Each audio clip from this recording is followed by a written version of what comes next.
Position paper reading is the first part of the conference. A position paper is a short speech that each delegate reads out to the entire committee. It is an essential part of the MUN because it lays the foundation for a country's stance on their issue and gives other delegates ideas as to what should be said over the course of the conference. Position papers are prepared beforehand to be read at the start of the conference. They are usually 1 page in length and they need to be read in about 1.5 to 2 minutes. You'll be required to do some research beforehand, so keep in mind that the position paper should be only 1 page long. So this research should not be too extensive. With this said, the more research done before the conference, the more valuable information can be brought to the conference about your country. Narrow down your findings to 1 page, so you don't have to say it all. By simply doing some research, you become very informed about your country and find the most important and significant information to incorporate into your position paper. Getting others to read your position paper and to proofread it is particularly helpful because it also gives you a good idea on your ability to express your knowledge on the subject, a skill which can help you in the conference, discussion, and debate. The point of the first paragraph is to outline the problem that you have been given and the general foundation on the situation. Also, in the paragraph, you're supposed to mention how your country is dealing with the situation and your country's stand on what they have to do in the future, as well as what they're doing right now.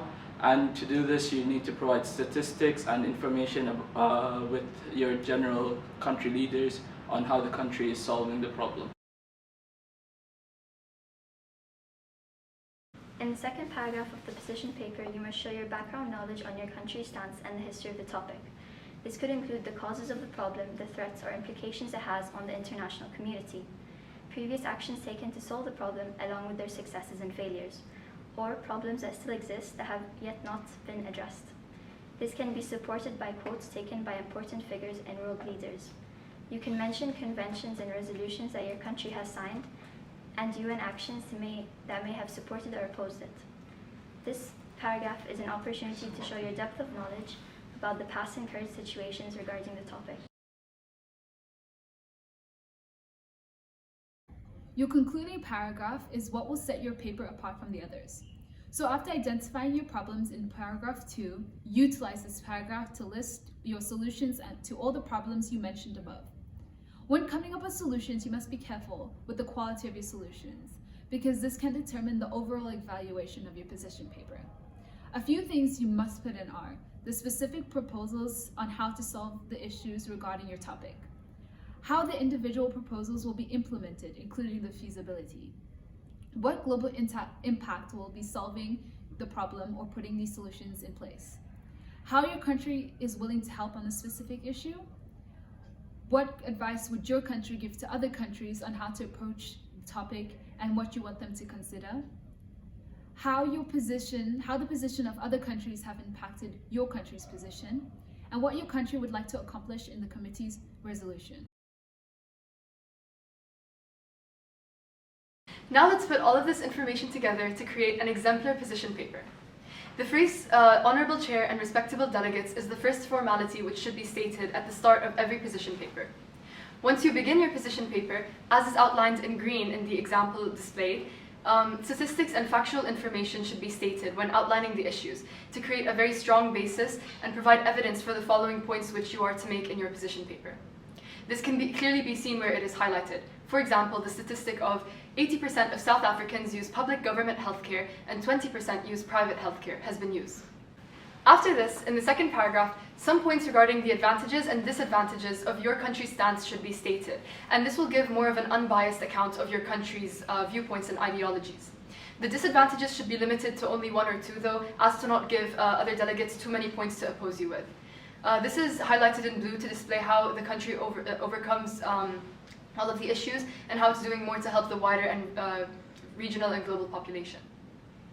Finally, the concluding paragraph is the one which will differentiate your position paper from that of other delegates. So again, it is vital to combat any misconceptions which other delegates have been accusing you of, and you need to combat any so-called flaws that your country may have regarding this issue. And after this, the paragraph should mainly aim to explain what the country aims to do in the future to further support the overcoming of this issue. And this can include requesting things such as financial aid or support from larger countries, and also any internal procedures which are being done within your country.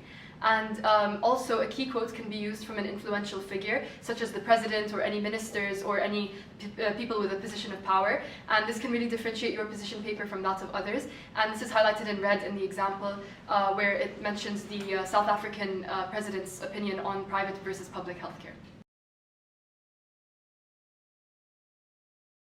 The chair will call upon your country when it's your turn to read out the paper. After you finish your ask, is the delegate open to any points of information from other delegates? You can either reply with no, which is not recommended, any and all, or the delegate's open to 2 points of information, for example. This process will repeat for every delegate, so listen attentively and try to come up with your questions to ask other delegates and after they finish reading. If you're not satisfied with the response to a question you have asked, you may ask permission from the chair to follow up. A few key points to remember about your position paper. 1. Make sure you source all your information from reliable sources because people will be cross-checking what you say. 2. Ensure that your position paper is shorter than 2 minutes and it's clear and concise. 3. When you read your position paper, speak loudly and clearly. 4. Defend your country's stance even if you don't agree with it personally. 5. Make sure to print your position paper out before the conference so you have it ready to go.